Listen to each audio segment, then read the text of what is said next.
Belçikalı Türklerin radyosu Skylive Radio. Efendim merhabalar, herkese buradan diyoruz. Koca dolu ilk programımız, notre premier programme est sur Skylive avec le projet Pause Café. Vous êtes avec Ours sur les antennes de Skylive Radio DAB+. On vient de voir un tout nouveau studio. Vous êtes en train d'être filmé aussi en direct. On vous remercie beaucoup. Vous êtes de plus en plus à nous écouter. Si vous voulez bien, voilà, je vais me retourner vers la droite. On a la chance d'avoir pour notre premier invité sur Skylive, c'est vrai, un échevin qui a beaucoup de talent, qui travaille bien à Schaerbeek. D'après ce qu'on m'a dit, ce que j'ai pu voir dans les commentaires, c'est Quentin Vandeneuve. Quentin Vandeneuve, bonjour. Bonjour, merci pour cette invitation. Merci d'être venu. Merci. Tout nouveau studio. Voilà, on est encore en train de peindre. Voilà, exactement. Alors, vous êtes l'échevin des états civils, population, relations internationales et des cultes. Alors, si vous voulez bien, Quentin, maintenant, on va aller dans le cœur de l'actualité pour cette interview premier sur Skylive Radio. Vous savez qu'on a le 6 février, il y a eu un terrible tremblement de terre en Turquie et en Syrie. Quel est le regard de l'échevin de l'état civil population à Schaerbeek, où il y a une très grande communauté turque et aussi syrienne? Quel est votre regard tout d'abord par rapport à ce tremblement de terre qui a eu lieu dans l'est de la Turquie? Tout à fait. Alors, on a eu, comme tous, les nouvelles qui sont arrivées le matin, avec au début un tremblement de terre, pas tellement de morts, mais on voit maintenant que ça a fortement augmenté. Je crois qu'on est à 45 000 morts. En tout cas, qu'on connaisse aujourd'hui en Turquie, 6 000 en Syrie. Et ça ne fait qu'augmenter parce qu'on ne sait pas combien de personnes sont encore disparues. Donc, c'est une vraie catastrophe. Ça touche Schaerbeek, tout à fait, parce qu'à Schaerbeek, on a plus ou moins 1900 Syriens qui sont inscrits. On a presque 4000 personnes qui ont la nationalité turque qui vivent sur Schaerbeek. Évidemment, il y a bien plus de personnes qui sont touchés par ça parce qu'il y a beaucoup de personnes qui ont la double nationalité. Et donc, pour une commune comme Schaerbeek, ça nous touche évidemment directement, même si d'un certain côté, la majorité des Schaerbeekois qui ont des origines turques ne viennent pas de la région sinistrée, mais ailleurs. Ce qui fait que ça a, on va dire, moins d'impact directement sur Schaerbeek, parce que, comme vous le savez, on pourrait demander un regroupement familial si on a des membres de la famille qui sont vraiment touchés. Or, aujourd'hui, on voit qu'il y a très peu de demandes parce que, on va dire 95% de toutes les personnes d'origine turque qui vivent sur notre territoire viennent d'un tout autre territoire qui n'a pas été touché. Tout à fait. Alors, on a dit le tremblement de terre. Par rapport à la commune, quelles ont été les actions très concrètes qui ont été menées justement par rapport à ce terrible drame? Oui. Alors d'abord, on voulait faire un don de 5 000 €, mais quand on a vu le nombre de morts et vraiment les besoins sur le territoire, on a augmenté à 20 000 €. 20 000 €, c'est par exemple le budget qu'on donne aussi à Nord-Sud. Exactement. Donc c'est vraiment, on a mis le même montant pour... La commune d'Anvers aussi, qui a versé aussi 20 000 € dans le cadre de son aide. Ça, on voulait que ça touche vraiment sur le terrain. Donc c'est quelque chose qui est vraiment donné directement au consortium, parce qu'on veut être certain que ce soit une aide qui soit directe là-bas. Et c'est important ça? C'est important. Que vous avez justement cette suivi de l'aide qui arrive justement aux sinistrés très directement? Mais oui, parce qu'on a les sinistrés. Ils n'ont pas été touchés juste un jour. Ce sont surtout des personnes qui ont perdu leur logement, qui sont maintenant, j'ai encore vu les images en Turquie, ils sont en train de construire des conteneurs. C'est des gens qui vont vivre pendant tout un temps dans les conteneurs. Il y a des villes qui sont complètement détruites, donc ça va prendre vraiment du temps. Et il faut une aide qui soit sur la durée. Et en donnant en consortium, on sait que ça va aussi sur la durée. Alors, si on regarde vraiment ce tremblement de terre, on sait qu'il y a 25 millions de personnes qui ont été directement, indirectement impactées. On sait qu'il y a 13 millions de personnes qui sont pour l'instant sans abri. On sait qu'il y a 3 millions d'enfants sur les 13 millions qui sont sans abri. On sait qu'on va avoir plusieurs centaines de milliers de morts par rapport, justement, il y a plein de personnes. Est-ce que vous imaginiez, le premier jour que vous avez entendu ce tremblement de terre, qu'il allait avoir un impact aussi important? Je crois que personne ne le savait. C'est quelque chose qui arrive soudainement et... Mais je parle de l'intensité aussi importante sur un territoire, parce que c'est 2 fois et demi la Belgique. C'est le territoire portugais actuellement. Oui, tout à fait. Étant d'ici, on ne pouvait pas le savoir, quelle allait avoir vraiment l'intensité de ce tremblement de terre et surtout tout ce qu'on allait avoir. Et ça remonte aussi maintenant, on remonte aussi un peu tous les problèmes de construction qu'on a eu les dernières années en Turquie qui ont fait que malheureusement on a eu ce tremblement de terre. Et j'espère surtout qu'on en tiendra les leçons dans le futur pour qu'on ne construise plus de la même façon.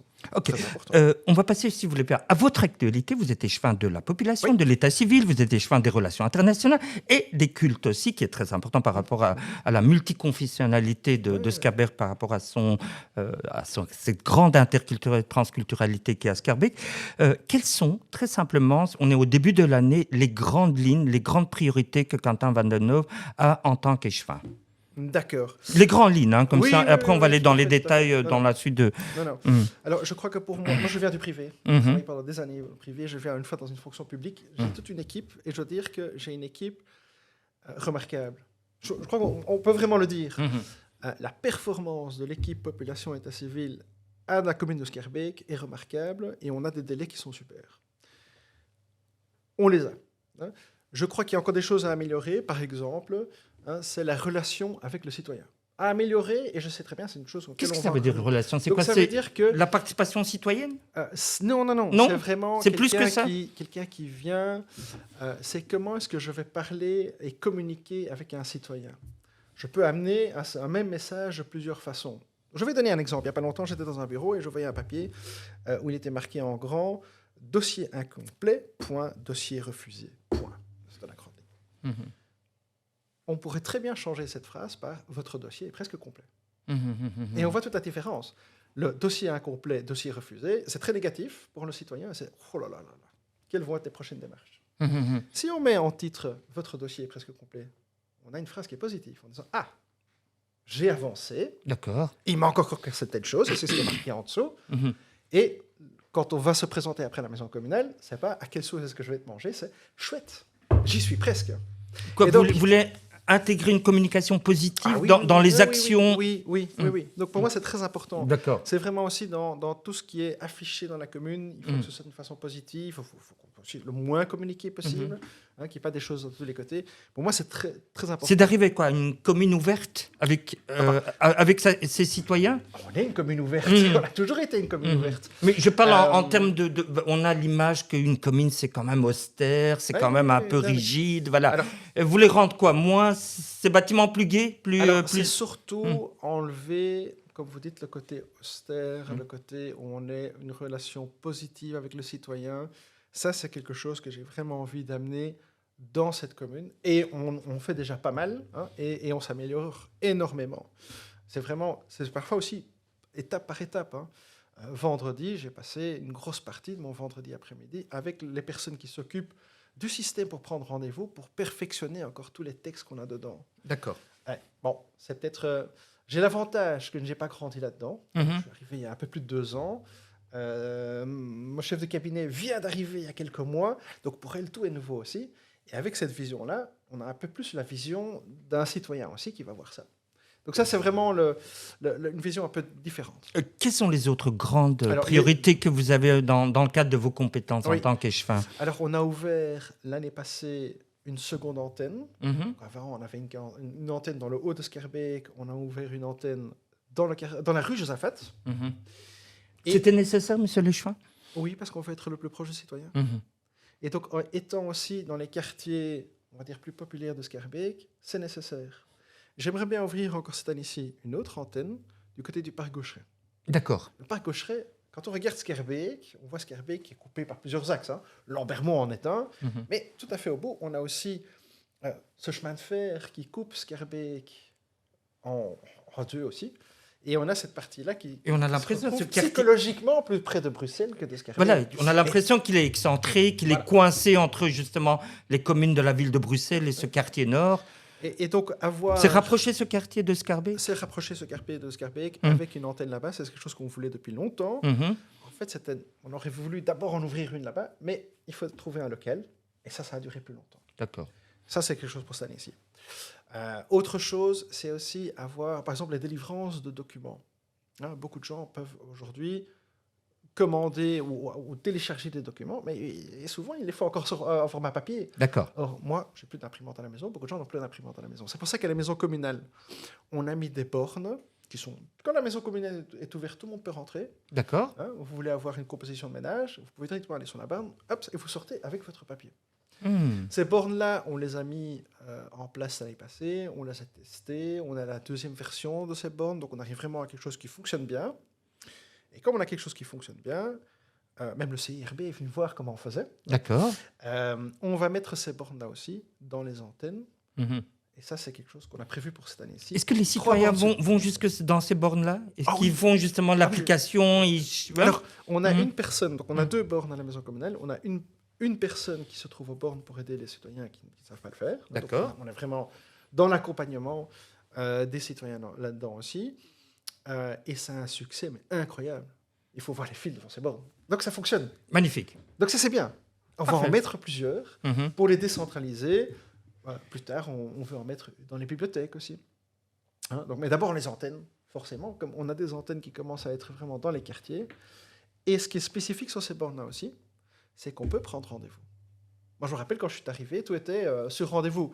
C'est vrai que la crise Covid a tout chamboulé. Il fallait passer d'un milieu qui était plus ouvert vers de l'autre côté. On était obligé de tout fermer. Et je me rappelle que pour prendre rendez-vous, on vous donnait un mail avec une date et une heure. Et puis si vous vouliez changer, il fallait renvoyer un mail. Et puis 5 jours plus tard, vous aviez une nouvelle proposition. Et si tu n'en es pas... Donc aujourd'hui, on peut prendre rendez-vous directement sur le site. On a une chouette petite application pour ça. Ça fonctionne d'ailleurs très bien sur les smartphones aussi. Les personnes qui n'ont pas d'ordinateur, n'ont pas de smartphone, peuvent téléphoner au numéro de la commune et on prend rendez-vous avec eux.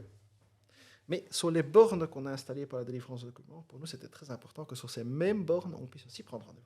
On ne bouge pas d'ici? OK. Ouais. On va faire une petite pause musicale. D'accord. Et on revient directement vers. Super. Mesdames, Messieurs, on est sur Skylive TV et Radio DAB+. Vous êtes dans l'émission Pause Café. On est avec l'échevin scarbécois Quentin Vandeneuve.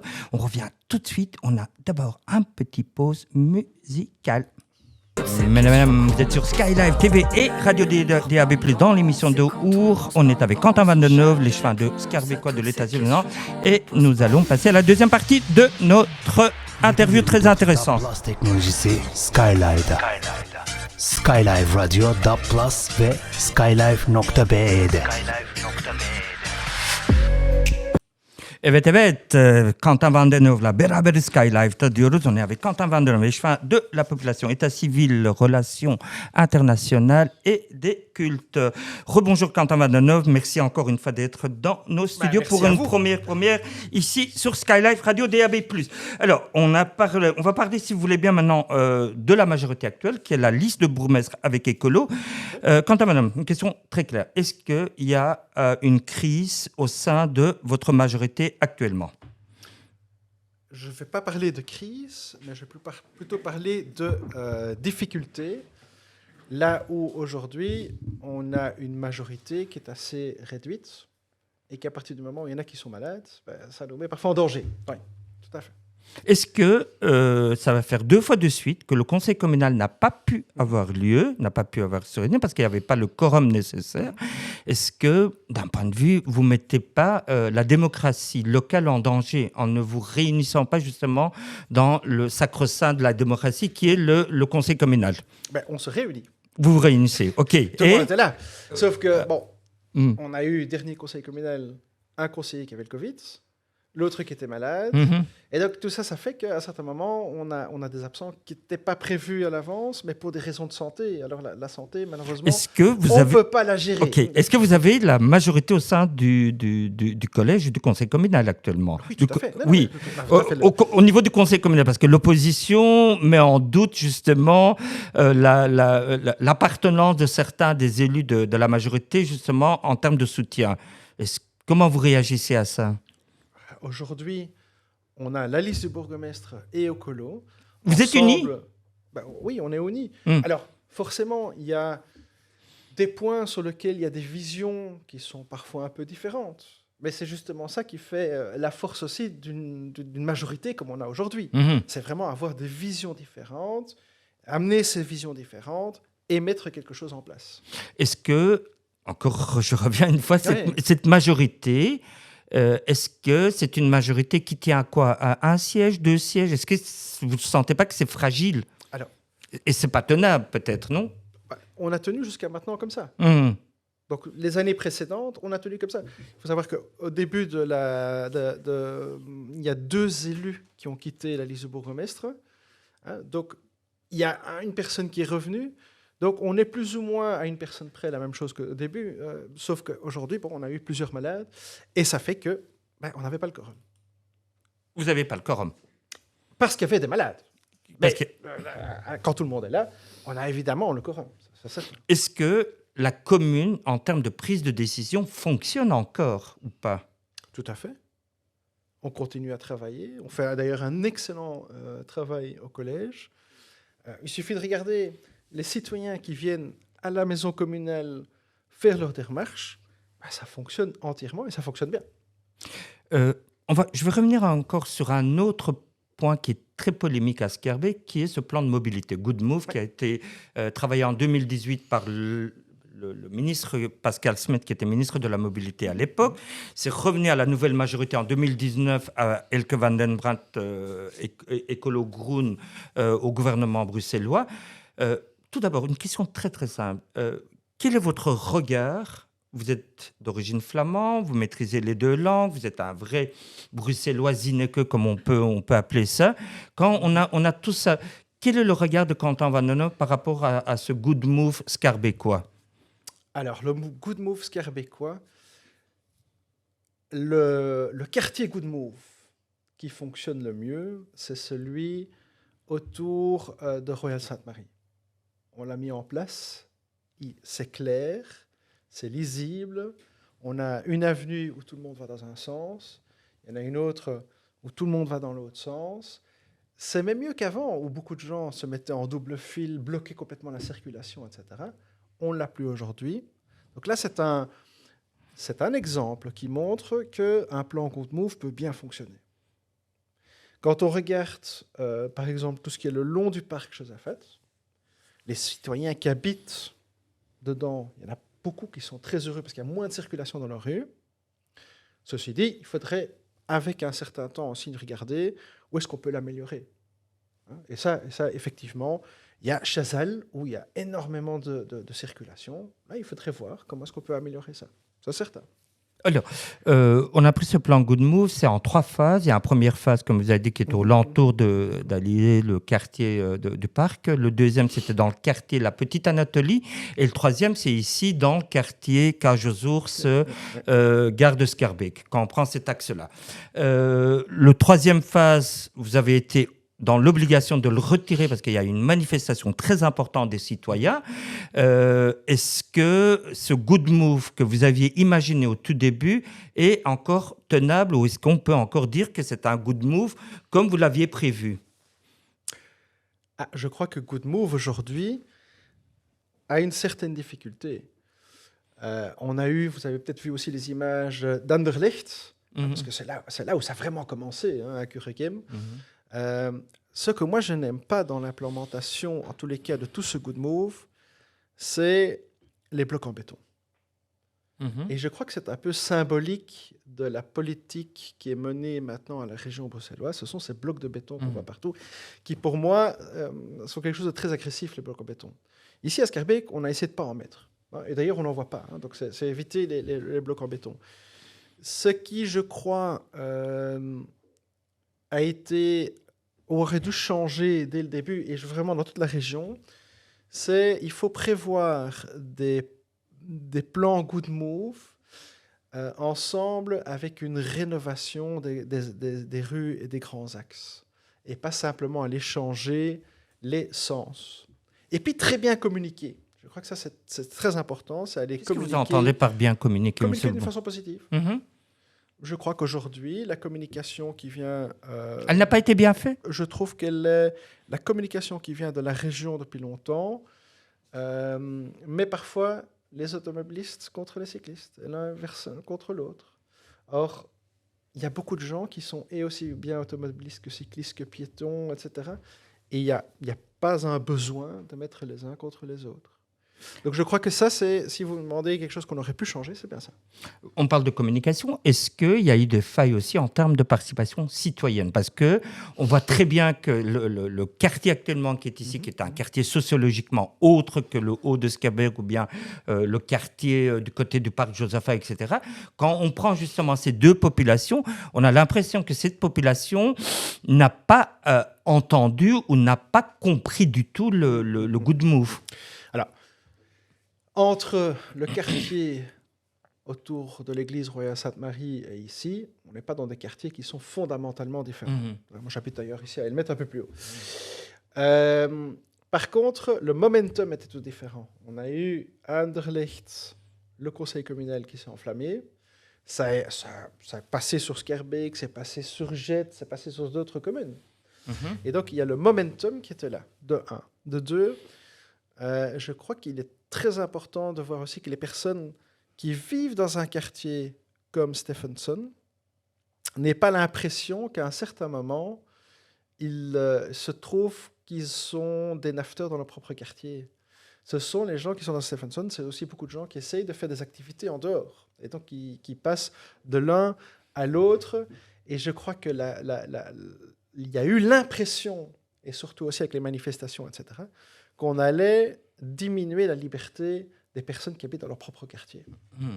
Alors, toujours pour revenir à ce good move qui a fait couler énormément d'encre, quelles vont être les prochaines étapes en termes d'implémentation? Est-ce que vous allez tenir ce cap de 3 phases ou pas? Alors, pour le moment, la mobilité, mais je ne sais pas chez moi, donc c'est un peu difficile mais vous de parler d'un autre échevin. Non, mais vous faites partie du collège.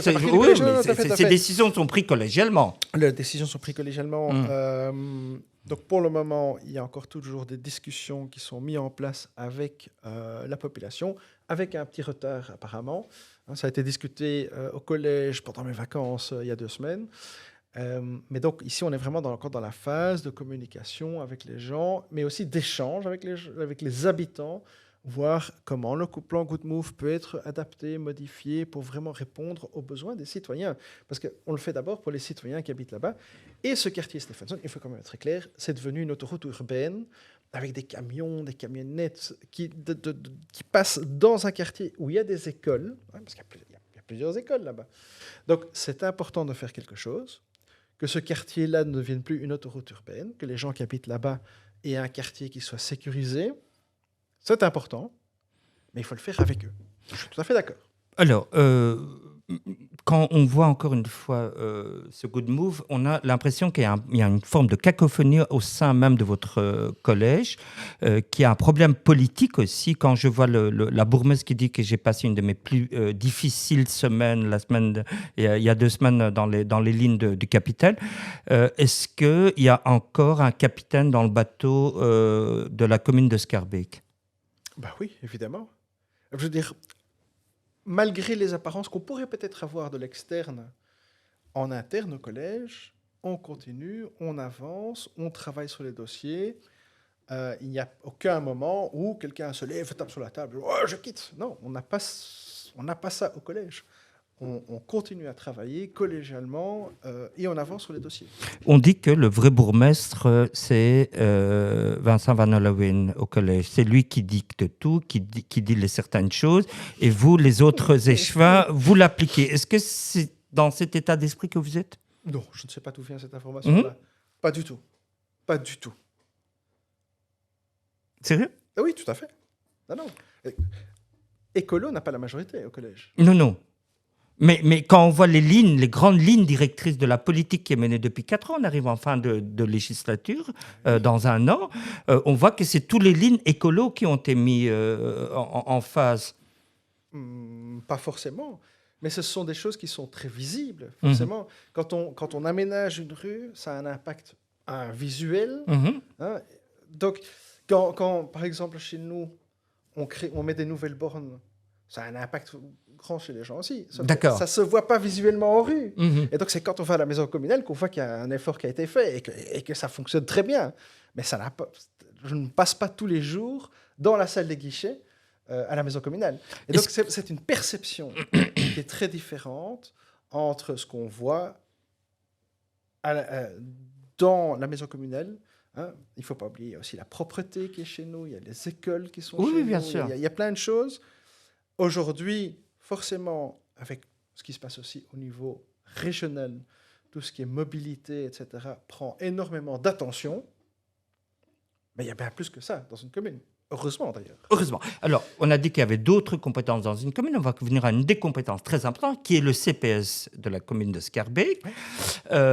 Quel est l'état actuel au niveau du CPS ? On sait qu'il y a énormément de demandes par rapport à la crise, après la crise Covid, après la crise énergétique aussi. Et on sait aussi énormément de jeunes étudiants qui font justement appel à cette aide. Est-ce que pour l'instant, ça ne met pas en danger les finances et les dépenses de la commune qui a une aussi grande demande au niveau du CPS de Schaerbeek ? Alors, forcément, comme ça a un impact sur les finances de la commune, c'est certain. Et on le voit chaque année, ça a un impact grandissant sur la commune de Schaerbeek. On s'adapte. On s'adapte à ça et on fait le nécessaire. Mais c'est vrai que sur une grande commune, il faut avoir d'un côté des rentrées et des sorties. Et c'est à nous à amener une balance entre les deux.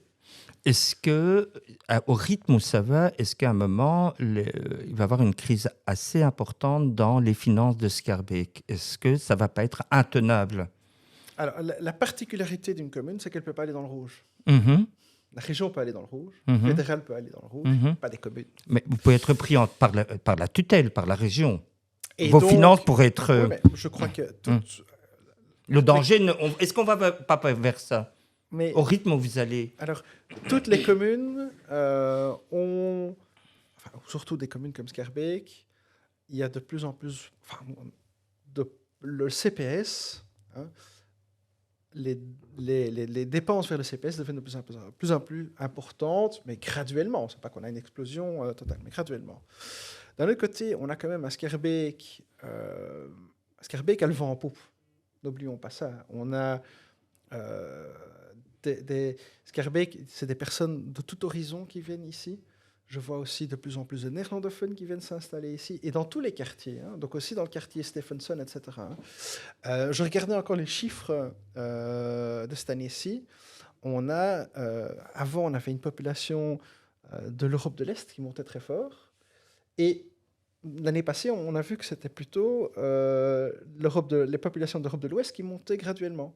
On a plus de Français, on a plus d'Espagnols, on a plus d'Italiens, on a plus d'Allemands. Et donc, ça veut dire que Schaerbeek, aussi grâce à son bâti, hein, fait qu'on attire encore aussi, et plus qu'ailleurs, des personnes qui, financièrement, vont aussi contribuer financièrement à la commune. Et donc, vont aussi nous aider à payer toutes nos dépenses dans le CPS. Donc ça, c'est l'avantage qu'on a, c'est qu'on a on a une belle commune, on a des beaux bâtiments, on a une bonne image, on a le vent en poupe, et donc ça fait que les gens veulent venir habiter à Schaerbeek, et ça a un impact positif sur nos rentrées. On va parler dans la deuxième partie de cette diversité culturelle schaerbeekoise que vous défendez très fort, je sais très bien. On va revenir, si vous voulez bien, on va faire encore une deuxième intermède musical pour un petit peu relasser et dire à nos contents qu'on est sur Sky Life Radio DAB+, pour une première émission historique. On dit bien historique, avec Quentin Van Den Hove, échevin de la population, de l'état civil, aussi des cultes et au niveau international, de l'aide à l'international. C'est ça ? De tout. Vous avez tout. Voilà. On passe juste passer à la deuxième partie qui est beaucoup plus didactique et beaucoup plus interactive. On va essayer de vous connaître un peu mieux sur les ondes de Sky Life. Et on fait un deuxième petit intermède musical qui est Buray Kıçbaşıları, qui est très fort apprécié. On est jeune, vous êtes toujours sur Sky Life. Bir yere ayrılmıyorsunuz. Evet efendim, Sky Life Radio ve DAB+'teyiz diyoruz Uğur'la beraber. Vous êtes sur Sky Life Radio DAB+. Dans nos toutes premières émissions, on a vraiment énormément d'émissions qui sont en préparation de qualité, avec des contenus qui vont être très divers. On va voir beaucoup d'émissions en langue française, aussi en néerlandais. On va voir aussi la communauté bulgare qui va pouvoir bénéficier, roumaine, bosniaque, aussi grec aussi, qui vont avoir des émissions. On va s'étendre plutôt vers les Balkans, Sky Life. Vous êtes sur Sky Life, vous êtes avec Uğur dans Pause Café. On est avec Quentin Vandeneuve. On est en même temps en direct ici aussi sur tous nos réseaux sociaux, on dit. Merci d'être de plus en plus nombreux. Je vois les chiffres qui sont en train de monter chaque jour ici. On va être vraiment une radio de proximité, une radio proche des gens, des citoyens et aussi de la transculturalité qui pour nous est très très important, n'est-ce pas, monsieur Léchevin? Et pour moi aussi, voilà. D'ailleurs. Alors, si vous voulez bien, on est avec Quentin Vandeneuve, on a dit, on a encore 10 secondes. Après 10 secondes, on a notre jingle de démarrage pour vous directement et on y va dans 4, 3, 2 pour la deuxième partie qui est beaucoup plus interactive et beaucoup plus positive. 7/24 DAB+ teknolojisi Skylive'da. Skylive Radio DAB+ ve skylive.be'de. Voilà, on a dit qu'on était sur skylive.be. Voilà, on est avec Quentin Vandeneuve pour la deuxième partie. Il nous reste 21 minutes, monsieur Léchevin. On va les utiliser à bon escient, n'est-ce pas? Tout à fait. Voilà. Alors, en un mot, si vous voulez bien, on va partir à la deuxième partie qui est beaucoup plus sémantique, beaucoup plus sémiologique. On va par des symboles, justement, cette science qui est très, très, très fort, n'est-ce pas? On va essayer de vous comprendre, essayer de voir qu'est-ce qui se cache derrière le nœud de papillon de Quentin Vandeneuve. Vous avez un nœud de papillon, hein? Tout à fait. Ça fait longtemps que vous le portez? Moi-même, en fait. C'est pas un faux. C'est un vrai? Donc oui, je peux le défaire. D'accord. On va vous demander un défi pour Quentin à la fin, alors, si vous voulez bien. Alors, en un mot, si vous voulez bien. Le Brunbund. Ça, c'est un dossier très difficile. L'agriculture est vraiment en Flandre très importante. C'est quelque chose qui a toujours été suivi de très près par le CVP à l'époque, CDNV aujourd'hui, vu aussi, et ça donne aussi un peu la crise qu'on a aujourd'hui dans le Parlement flamand, où on a d'un côté le CDNV qui historiquement a toujours été du côté des paysans, des agriculteurs, du monde paysan, mais d'un autre côté aussi les réalités écologiques et les obligeances qu'on a en tant que pays, en tant que région, pas la nôtre, alors la région flamande, et donc on doit agir. Et voilà toute la difficulté et la crise qu'on a pour le moment dans le Parlement flamand. C'est bien qu'ils viennent manifester, bloquer tout Bruxelles vendredi passé. Est-ce qu'il ne serait pas été mieux d'aller devant la maison communale d'Anvers d'un certain patron du NVA? Alors, ça ne va pas apporter plus de... D'un côté, ça démontre bien que la capitale inconditionnelle de ce pays, et donc de la Flandre aussi, reste Bruxelles. Économiquement aussi. Les nationalistes peuvent faire ce qu'ils veulent. Il y a une chose qu'on ne peut pas nier, c'est l'importance économique, mais aussi politique de notre capitale. Et donc c'est normal qu'ils viennent. D'un autre côté, je peux comprendre aussi la position que prend le bourgmestre d'Anvers, c'est toujours la position un peu de Calimero. Sauf qu'aujourd'hui, Calimero a le plus grand parti, mais il reste un peu dans cette démarche-là, et ça fonctionne. Et ça fonctionne.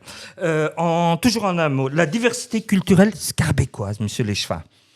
Mais Schaerbeek, c'est 165 nationalités. C'est ça qui est passionnant. J'arrive dans une fonction dans le privé à l'international.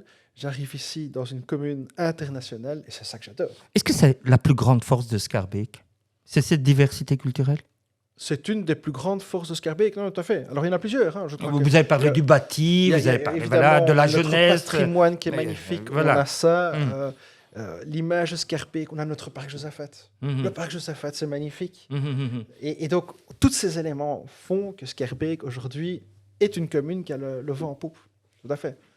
Et alors, quand on regarde, parce que moi, j'ai la vue, évidemment, sur les nationalités, donc les cartes d'identité qu'on a, beaucoup de gens ne se rendent pas compte de quelles sont les personnes qui sont aussi à Schaerbeek. On a d'abord les Belges, puis on a les Bulgares, puis on a les Roumains, puis viennent les Français, puis viennent les Marocains, puis ils viennent de dépasser les Turcs, ce sont les Espagnols. Donc de temps en temps, il y a comme ça des petits changements. Et puis on a les Italiens, les Polonais, et évidemment aussi beaucoup de Syriens, quand on a aussi bien les réfugiés syriens que les Syriens qui ont augmenté. Et alors, tout à fait liés à la guerre en Ukraine, ce sont les Ukrainiens qui étaient avant plus ou moins 170 personnes et sont maintenant à un peu moins de 900. C'est énorme quand même. C'est énorme en termes de chiffres et de changements aussi sociologiques. En un mot ou en une phrase, les Flamands de Bruxelles. Alors, je vais peut-être utiliser précurseur. Ça veut dire? Oui, quand on regarde dans les quartiers, c'est eux qui sont les premiers et qui sont prêts à habiter dans les quartiers qui sont parfois un peu plus difficiles. Et ce sont aussi des personnes qui vont rénover leurs biens, etc. Et donc, on voit vraiment que même dans la place Stephenson, etc., il y a des néerlandophones qui viennent habiter et ils sont un peu les premiers à se mettre là. Est-ce que ces Flamands comprennent justement cette situation plutôt complexe justement du tissu humain qui est Bruxelles? Parce qu'il n'y a pas un seul communauté uniforme. Il y a plein de monde, plein de cohésion, plein de personnalités différentes. Est-ce que justement la communauté flamande est consciente de ça ou pas? Pourquoi est-ce qu'elle le serait moins que d'autres? Je veux dire, quelqu'un qui vient, que ce soit de Wallonie, que ce soit d'un autre pays ici, il rentre dans un bain multiculturel. Et je crois que quand on prend la décision d'aller habiter dans un quartier qui est aussi divers que ceux-là, ce n'est pas un choix qu'on prend à la légère, c'est un choix qui est assumé aussi, hein.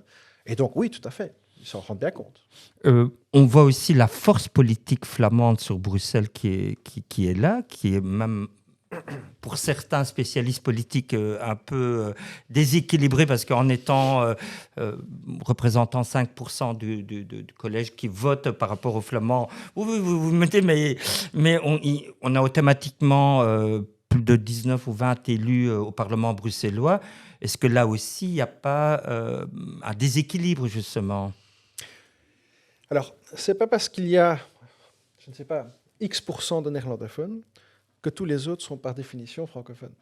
On est, vous l'êtes même, hein, on est dans une société multiculturelle où tous les gens parlent plein de langues, hein, multiculturelle, hein, enfin, non, linguistique, pardon, multilinguistique. Il faut regarder aussi quel est le rôle que jouent les néerlandophones sur la région bruxelloise. 20% de tous les quêtes bruxellois vont dans l'enseignement néerlandophone. L'enseignement néerlandophone est vraiment un enseignement qui connaît énormément de succès. Et pour prendre rien que Schaerbeek, par exemple, l'enseignement néerlandophone a un tel succès que 2/3 de toutes les demandes d'inscription doivent être refusées.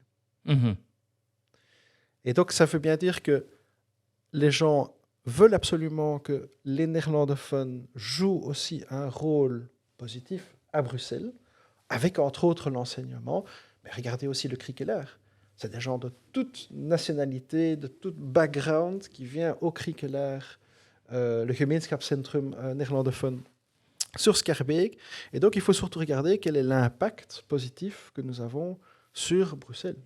Est-ce que, je ne sais pas, c'est aussi un sujet qui vient très souvent, est-ce que les Flamands ont un agenda caché pour prendre en main Bruxelles complètement et pour dominer Bruxelles complètement?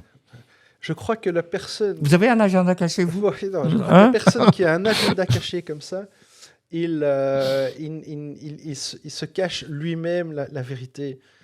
Jamais les néerlandophones auront Bruxelles en main. Jamais. C'est une utopie totale.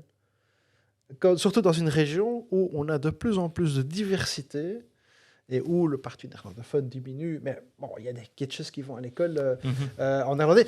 Par exemple, j'ai les mariages. Le nombre de fois où j'ai des petits gamins qui viennent au mariage et puis je leur demande en français comment ça va. Et puis alors les parents qui disent « Ah, Nederlands. » Parce que ce sont des jeunes qui grandissent avec la langue qu'ils ont à la maison. Et puis la langue de l'école, et 20% des petits-enfants vont en néerlandais. Et donc pour eux, la seconde langue, donc après la langue maternelle, c'est le néerlandais. Alors, et donc on a une diversité incroyable, mais on restera toujours... Il n'y a aucun agenda caché pour prendre Bruxelles en main, et celui qui pense faire ça, mais c'est complètement utopique. Alors, on voit très bien au niveau des deux collèges électoraux flamands, au niveau de la région bruxelloise aux élections, côté francophone et néerlandophone, les néerlandophones ne dépassent jamais les 5%. Au total, 95% au collège votent francophone et 5% votent néerlandais. Si vous me dites, voilà, il y a 20% de quêtes bruxellois qui votent, c'est quoi? C'est de 5 passer à 10, 15, 20? Non. Quand on parle d'agenda, est-ce que c'est aller vers ça? Il n'y a aucun agenda caché, chez nous en tous les cas, pour le faire. Mais vous investissez, les Néerlandais, le gouvernement flamand, Oui. les ministres investissent énormément ici dans l'acquisition des biens. Il y a des primes qui sont accordées, etc. Non, il n'y a aucune prime qui est accordée parce qu'on est néerlandophone. Ah, C'est quoi ça c'est une légende urbaine. c'est une légende Oui, c'est urbaine. une légende urbaine. Il n'y a aucune prime qui est donnée. Par contre, on doit se dire, vous êtes ici dans une... Surtout Schaerbeek, hein. Mhm. Il y a énormément de langues qui sont parlées. D'ailleurs, il n'y a pas longtemps, on a eu la bibliothèque Oui, néerlandophone. On a eu le vu. World Record. World J'en faisais Record, partie. oui, J'ai lu là-bas aussi. Exactement. 65 différentes langues. Mais donc, dans ces 165 nationalités qu'on a sur Schaerbeek, la question c'est, est-ce que l'enseignement néerlandophone, ou en tout cas les néerlandophones, le Vlaamse Gemeenschapscommissie, est-ce qu'elle est seulement responsable des enfants néerlandophones et les 164 autres nationalités, ce n'est que la responsabilité de l'enseignement francophone? Non. C'est une responsabilité commune que nous avons. Et c'est pour ça que nous investissons dans l'enseignement à Bruxelles, parce qu'on a envie de donner à tous les petits kitschs qui sont à Bruxelles, peu importe la langue, peu importe d'où ils viennent, peu importe leur background, on veut donner à tous les enfants les mêmes possibilités pour avoir un bel avenir. Okay. Et donc, on a l'obligation, en tant que néerlandophone aussi, d'offrir un enseignement de qualité au plus grand nombre d'enfants. Mais bon, on reste évidemment dans une petite proportion. Je comprends très bien. Vous êtes d'origine flamande, vous avez un côté francophone, etc. Je veux prendre votre identité néerlandophone, si vous voulez bien. Une question par rapport à ça. Qu'est-ce qui vous dérange en termes de gestion flamand par rapport à cette, on va dire, cette grande cacophonie qui est la gestion bruxelloise? Vous avez d'un côté la région, vous avez d'un côté la super ville qui est la ville de Bruxelles, vous avez les communes, vous avez des échevins qui font double plomb avec des échevins qui sont à l'urbanisme, on a un ministre de l'urbanisme, on a des échevins de la mobilité, on a un ministre de la mobilité qui est fort, entre guillemets, pointé du doigt, qui est Elke van den Brand. Qu'est-ce que vous, en tant que néerlandophone, est-ce que ça ne vous dérange pas cet état de gestion bruxellois qui est, par moments, assez chaotique? Oui ou non? Alors, ce côté chaotique, c'est ce qui caractérise Bruxelles. Ça fait partie de son identité. Nous ne sommes pas en Flandre où tout est beaucoup plus rigide, on va dire. On se trouve un peu entre les deux. On a le côté francophone plutôt latin, on a le côté flamand, on a un peu à mélanger tout. Bruxelles avance. On fait des pas vers une certaine harmonisation, ce qui en même temps fait mal aussi. On va dire maintenant, si on prend le prix du stationnement, avant chaque commune pouvait faire ce qu'il voulait. Maintenant, en plus, c'est la région qui nous impose des choses. Et c'est là où certains vont se dire « c'est scandaleux, la commune ne peut plus décider ». Oui, mais justement, on essaye d'harmoniser parce qu'on a une cacophonie. Et j'enfonce Attendez, il y a quand même quelque chose. Hein. Oui. Le reproche que les Bruxellois font au gouvernement bruxellois, et surtout à Elke van den Brand, c'est qu'elle impose une vision purement flamande de la mobilité. C'est un copie-calque de Halos, un copie-calque de Gand, mais est-ce que, par exemple, à Elke van den Brand se réalisent les vrais enjeux, la vraie place, justement, du citoyen bruxellois? Est-ce que Elke van den Brand est seul à décider? Non. Ah oui, mais il y a un collège, il y a un gouvernement qui est là. Il y a un gouvernement, voilà. Il y a un parlement, et donc c'est un parlement qui a validé ça avec des partis francophones aussi, quand même. D'accord. Donc, ce n'est pas une personne seule qui décide quelque chose, c'est un parlement qui a décidé. Soyons clairs. D'accord. Alors, on va faire deuxième étape qui est faites votre choix. Je vais vous donner un choix multiple, monsieur Léchevin, vous allez me dire votre choix. Alors, Sven Gatz ou Alexia Bertrand? Je connais Alexia depuis longtemps, mais plutôt privé. Je connais Sven Gatz depuis très longtemps au niveau politique. Et je suis beaucoup plus... J'adore les deux. Ils sont tous les deux très différents, je les adore. Mais je veux dire, comme je connais mieux au niveau politique Sven Gatz, je vais prendre Sven Gatz. Est-ce que Sven Gatz est votre chef de file ici à Bruxelles? C'est le patron bruxellois du Open VLD? Oui, c'est le patron bruxellois de l'Open VLD. Oui, tout à fait. Quel est votre regard sur l'arrivée d'Alexia Bertrand? On a dit qu'elle pouvait avoir les deux cartes de parti, tant au niveau du MR que du OpenVLD, que c'était permis. Et vous êtes, je pense, aussi deux partis frères. Oui, voilà. Est-ce que c'est une bonne chose pour Quentin Van Den Hove, l'arrivée d'Alexia Bertrand? Je crois que c'est une très bonne chose. Je crois que d'un côté, on a une personne qui a la connaissance une meilleure connaissance de notre parti frère. Mais à côté de ça, on a une personne extrêmement compétente, parce qu'elle est vraiment brillante, qui vient renforcer le gouvernement fédéral. Et c'est quelqu'un de... Alors, elle est parfaite bilingue, tout comme moi. Donc, elle a grandi avec ces deux langues et ces deux cultures, et qui renforce aussi, d'une façon positive, l'image de Bruxelles dans le fédéral, mais aussi envers les néerlandophones. Donc, moi, je trouve ça très positif. Alors, toujours faites votre choix, le haut de Schaerbeek ou le bas de Schaerbeek pour Quentin Van Den Hove? Eh bien, moi, on a un peu parlé, mais très clairement. J'habite à Helmet. Ok. C'est quoi ça? C'est le bas? Eh bien, Helmet, c'est certainement pas le haut. Ok. C'est pas le bas non plus. Non, c'est un peu, on va dire, le Zinneke Schaerbeckois. Tout à fait. Helmet est un quartier mélangé. On retrouve toutes les nationalités. Il n'y a aucune prédominance d'une certaine culture ou pas. Et c'est un quartier où le vivre ensemble fonctionne très bien. Et j'habite là depuis 2006. Et c'est un quartier que j'apprécie très fort, justement de ce fait qu'on a ce mélange et qui fonctionne.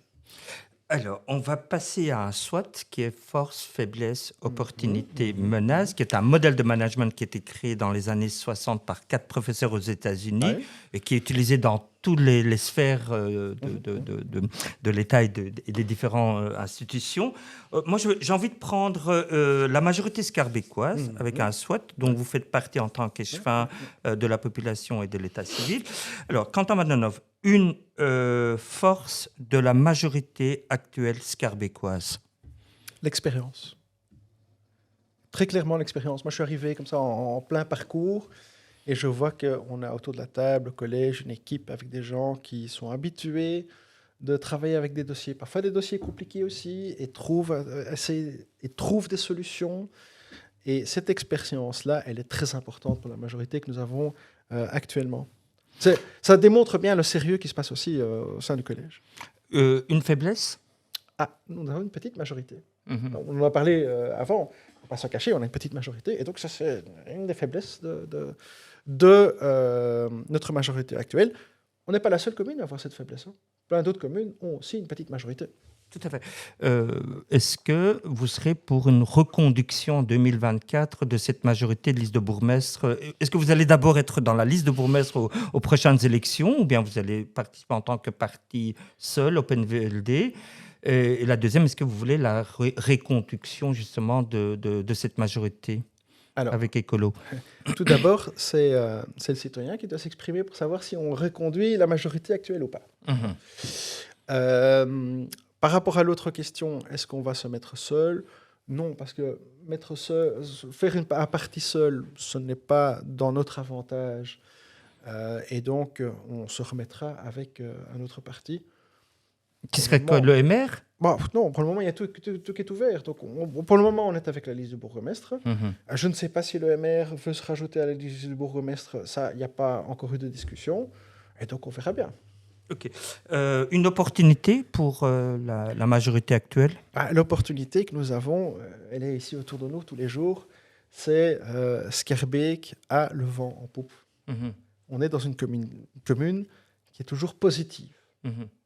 Et donc ça, c'est une opportunité qu'on a pour continuer à construire là-dessus. Et finalement, une menace pour la majorité actuelle? Je crois que c'est une société divisée. De temps en temps, c'est un peu le... Qu'est-ce que vous entendez par une société divisée, monsieur Léchevin? Alors, la société divisée, c'est un peu, on essaie de mettre l'un contre l'autre, à tout niveau. Je veux dire.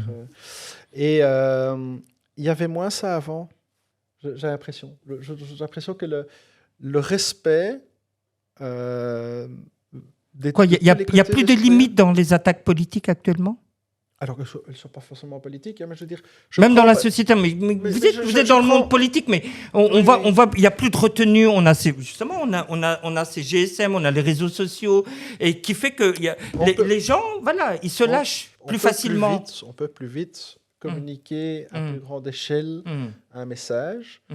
Hein, mais je pense par exemple aussi, dernier conseil communal où il y avait 1 minute de silence pour la Syrie et la Turquie. Même ça n'a pas été respecté par certains. Et ça me touche vraiment. Ça me touche.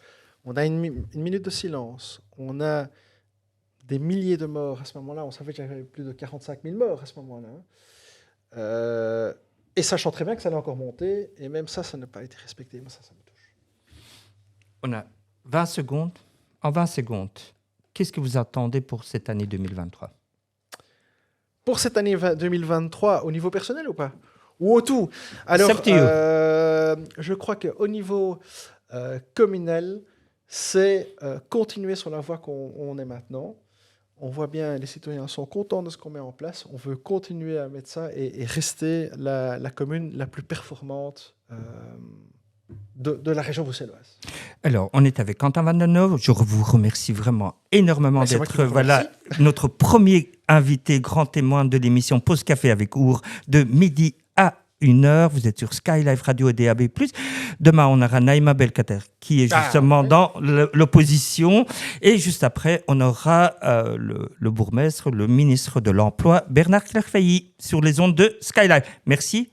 Merci à vous. Merci à vous. Bye bye.